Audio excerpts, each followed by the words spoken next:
Kuya po talent ni akong asawa. Kanang among mga pinalit nga lamas sa silupin, nanubo na.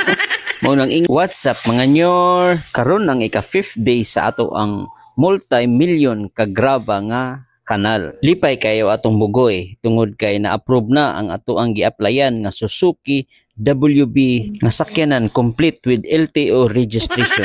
Mapalit kini sa RV Hardware Tools and Equipment Trading. Nahimutang sa poblasyon Diplahan. Gisulayan ni Kuya og karga og mga hard rock apan dali kining nabuak. Usara jud ang requirements para makadrive ka aning piniyal sa Ginoo nga sakyanan. Kinahanglan nga maplito ka og driver's license. Kompetensya pud siya sa light is van nga dili mo larga kung dili mapuno. Lahag init, di gyud siya mularga og di mapuno. Nining tungura, si Simsim excited na gyud kaayo mudagan.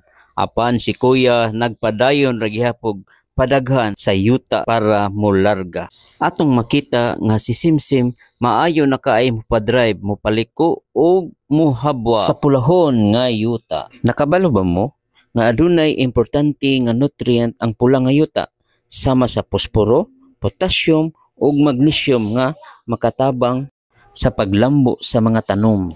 Ug ang struktura sa pula nga yuta nagtugot sa maayong irasyon. Nagtugot nga ang mga gamot sa tanom makadawat og hinanaling supply sa oxygen. Kini nagapromote sa malungtarong paglambo sa gamot og sa tibuok tanom. Ingon pang akong asawa nga sugod daw karon iya na kining himo og garden ang isig kakilid sa gihimo namo nga kanal. Kay Kuya po talent ni akong asawa. Kanang among mga pinalit nga lamas sa silupin, nanubo na.